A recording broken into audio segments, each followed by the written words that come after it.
Me binge reading 4 manga and watching 3 anime over the course of winter break and then sitting down to film this video. Good for her.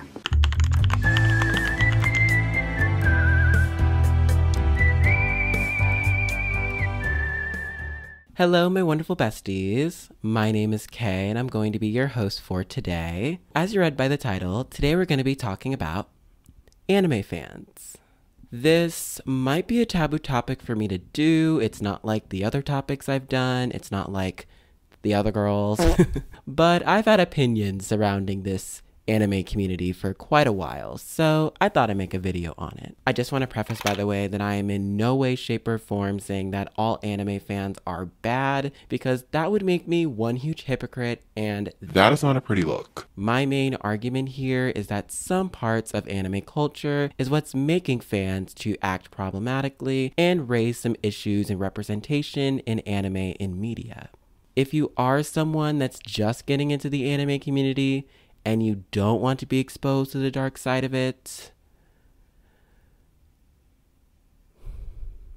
this is not the video for you. The point I'm making is things can get very ugly when you criticize or talk about anime negatively. Expect an unholy, diabolical meltdown on Twitter attacking you for weeks.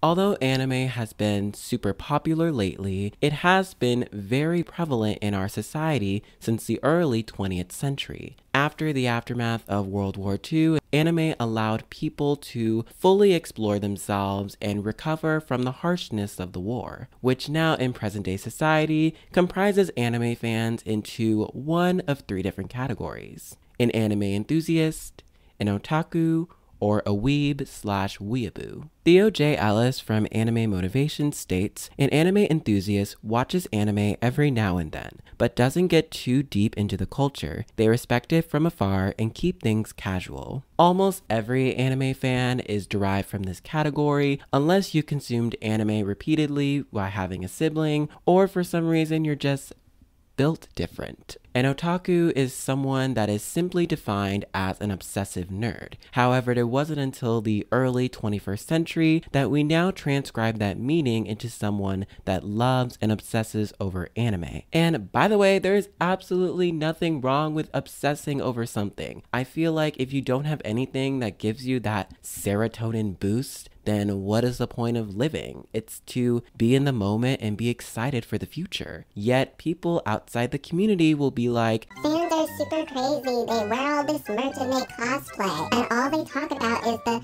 20 amazing anime they've seen all their life and say that they're a true fan. When in reality, it's pretty much the same thing in any other part of media. BTS, One Direction, Beyonce, shall I go on? However, in Casey Basel's article, What Do Japanese People Think of When They Hear the Word Otaku?, one commenter writes how the problem with otaku/Japanese society is that you are either an otaku or you have no hobbies at all. With this trend becoming mainstream, a lot of people, specifically in Japan, were prioritizing their love for anime or their preferred hobby into something that was turned into an ambition or something that they truly loved, which made people that weren't as ambitious seem ordinary in the eyes of their peers. The funny thing, however, is that a lot of people intermix the word weeaboo and weeb with an otaku, when they absolutely mean completely different things. According to staff writer of The Fourth Estate, Ariana Goodman, the weeaboo is characterized as knowing little of Japanese culture, but claiming otherwise and seeking out any and all opportunities to get closer to their perfect anime fantasy. The word is usually used in a derogatory way because you are putting Japanese culture on a pedestal and essentially clinging to it as a personality trait. And thus,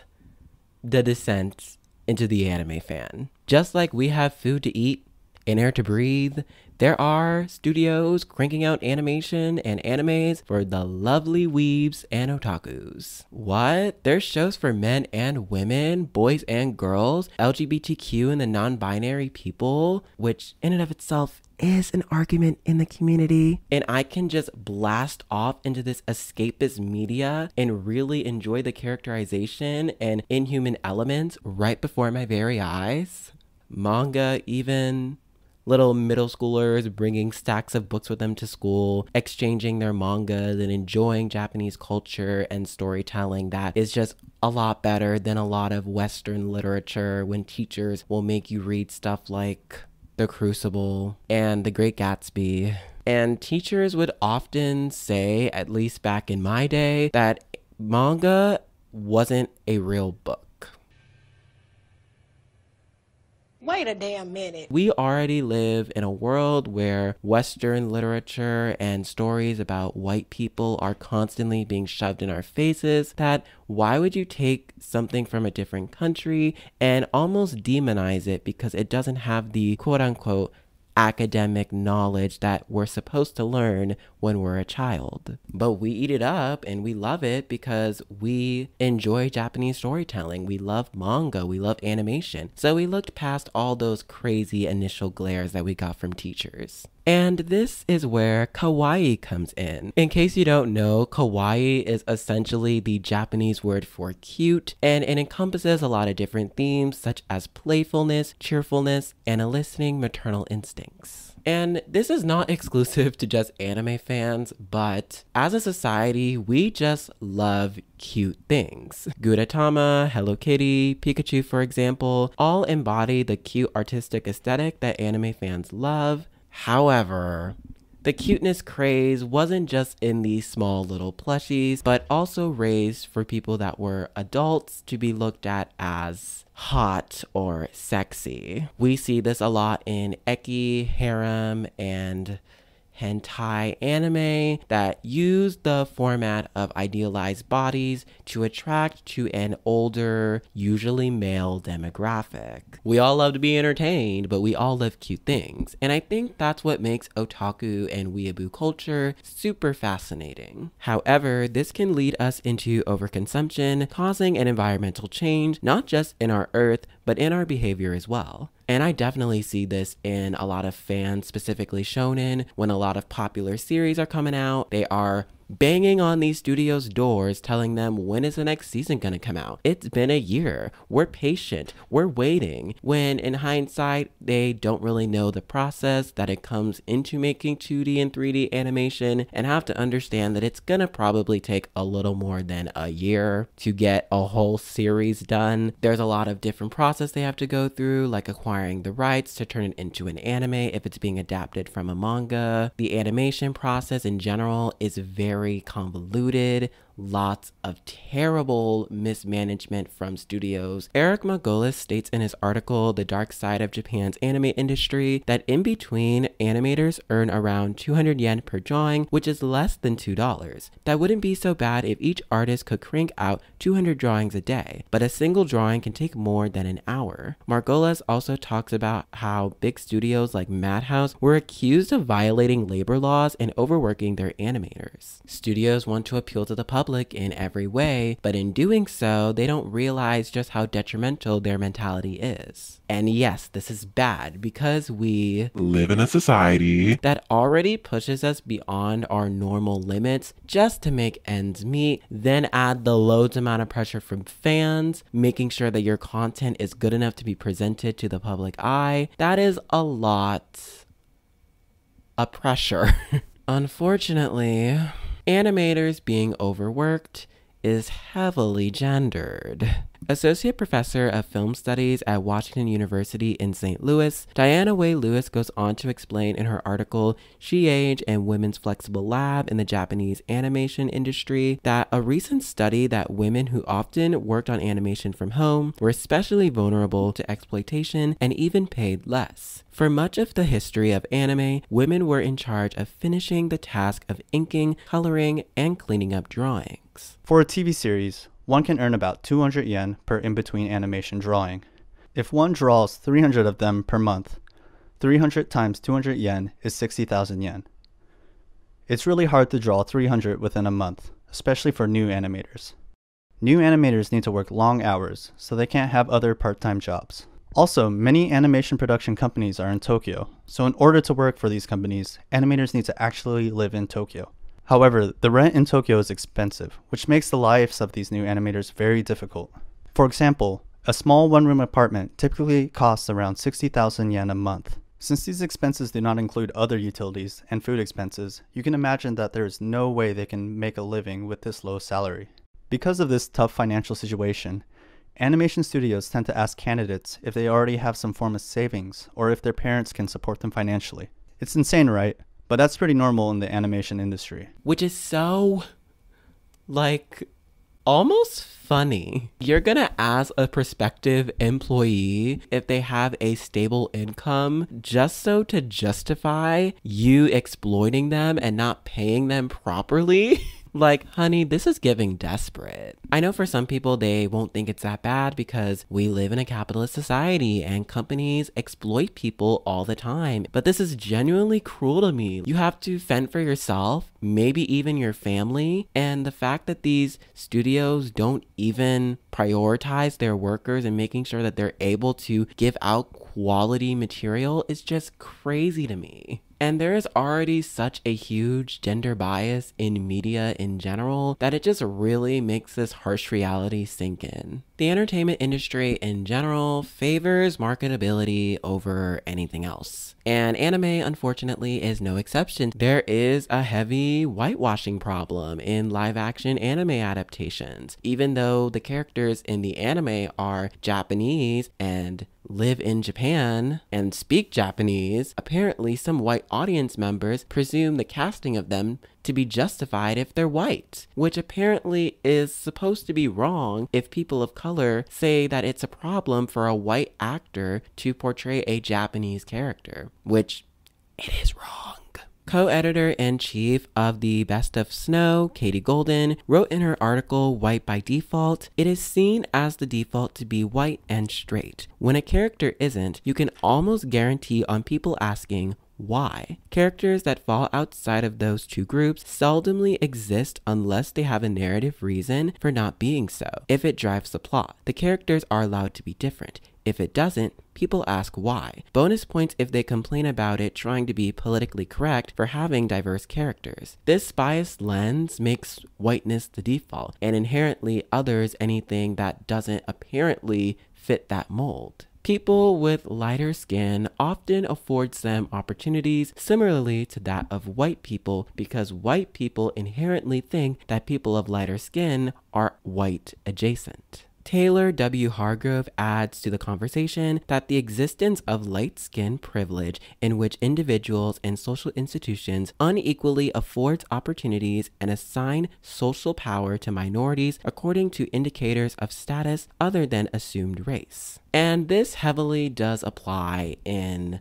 multiple different genres, specifically the shonen genre. You'll have a lot of members saying that these anime are overhyped, they're underrated, but if you say something that is not in the majority, you will be eaten alive.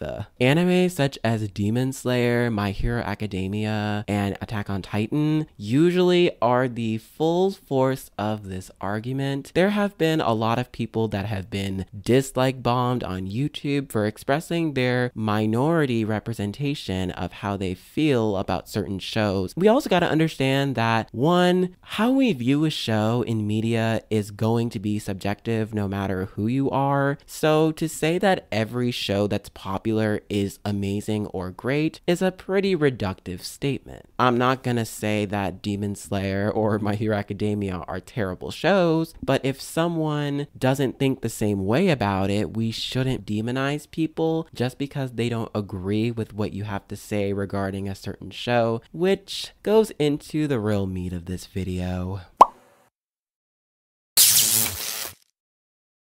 I wanna start this off by saying anime fandoms to an extent are toxic.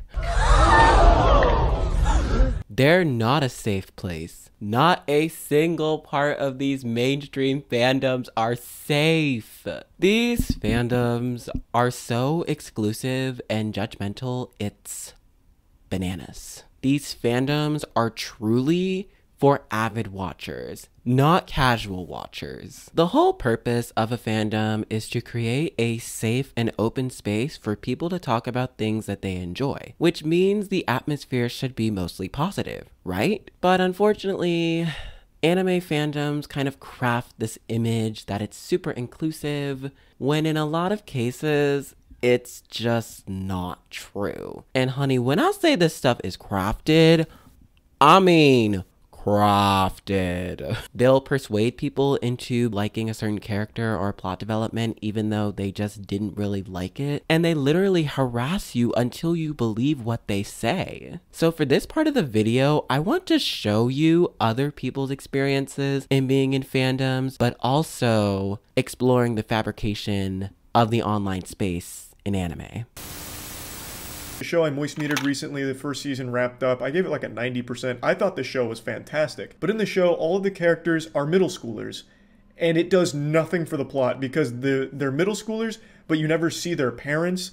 Their schools don't have any effect on the plot at all. Sometimes they'll be in school, but they immediately leave, so it's not like integral to the plot at all. Most of the time, they just don't go, and that's not even a plot point, like, oh, I'm skipping school, I'm fucking dope and breaking rules, I'm a bad boy. It is literally them just middle schoolers, but they're basically just adults anyway. They have motorcycles that they ride around, they get in gang fights and shit like that. So the question becomes, why make them middle schoolers? Why keep driving home this idea that these characters are 14 and 15? It just makes it really weird when they do adult shit. Like one of the girls trying to f one of the guys, and she's in like her bra and panties about to have sex. It's weird because they've drilled into you that these are all middle schoolers around here. But they didn't need to be. These could have very easily just been adults. So on Tumblr, I talk more about fandom related stuff than I do everywhere else, and I do talk about it a bit on Twitter too, but mainly Tumblr is where a lot of that information goes. I began talking about the double standard in this fandom with Marinade and Adrian. And I also spoke about how Adrian's white male privilege is why so many fans give him a break for what he does. In no way, shape, or form am I defending any of these characters' actions, because almost everyone in Miraculous Ladybug has done something wrong, okay? Around this time period, I was speaking of the wrongdoings of Adrian, okay? So I'd say this was about a month ago when I did that. So then it got worse from there. After that comment was left on my video about Alia, I posted a video about Adrian and his white male privilege. In that video, I spoke about how Adrian can be a pervert towards Ladybug and how his behavior is wrong, and how his white male privilege is why fans don't hold him accountable for what he has done. And then I spoke about how society treats white male abuse different than black ones, which is why I brought up R. Kelly in that video. And another reason why I posted that video about Adrian is because the things Adrian would do to Ladybug were very, very similar to the things that my did to me. Now when I say toxic anime fandoms, I think a lot of people instantly thought of My Hero Academia, which is understandable. However, I don't think it's that bad. Obviously, there are the weird perverted people who ship Deku with fucking All Might. Like yes, there are definitely toxic My Hero Academia fans who are borderline into illegal shit. However, the vast majority of the fandom is relatively harmless. The ones that people refer to most often are the ones who obsessively ship characters together or who turn characters into furries. And while it can definitely be cringy, it's not toxic. Now, I feel like it would be kind of too simplistic to say that all fandoms inherently are bad, because that's just simply not true. There are a lot of mainstream anime that their fandoms are pretty positive spaces. Steins Gate, for example, a pretty nice, wholesome fandom from what I've researched. However, the dark tunnel that is these toxic fandoms still looms over the anime community constantly, because it's built up such a reputation for being so exclusive that any good fandoms that come out are just kind of overshadowed and looked at as not really a part of the fandom space, when it is there and they do have good representation. It's just not great. Some superfans argue that some casual watchers often make fun of them because they are so full on about how they love anime, which is definitely wrong. Even if someone isn't an avid anime watcher, they'll claim that you shouldn't not associate yourself with not being a fan at all because that's just limiting the amount of reach our community can gain. Naomi Silver, in her article for The Real Rundown, states that don't think us hardcore anime fans should be bashing people who only like one show, or only watch whatever is the most popular, or who don't know much about anime outside of those one or two shows they like. By the same token, casual watchers can get a little judgmental of us hardcore fans too, because they associate us with a lot of unflattering nerd stereotypes. We could use more bridge building and less bridge burning. I think it goes without saying that this is anime fans' biggest problem, right? Diversity in media is so crucial, and I do feel like consuming media that is democratized for a Western lens when it is supposed to be telling Japanese stories isn't the best thing to be doing and can lead to inaccurate representation. But the action sub-elitist take towards people that like watching the dub is just so uncalled for. Be honest with yourself.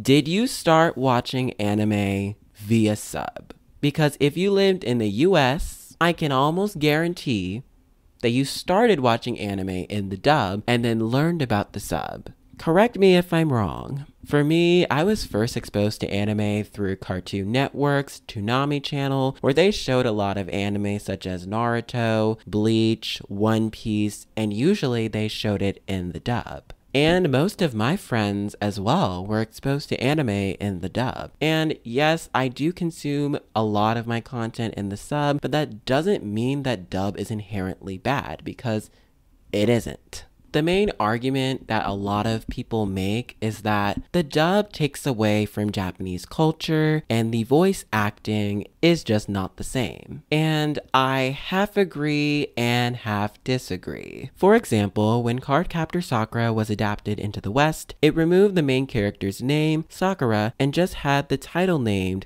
Cardcaptors. Everyone's watching. About a boy named Lee, a girl named Sakura.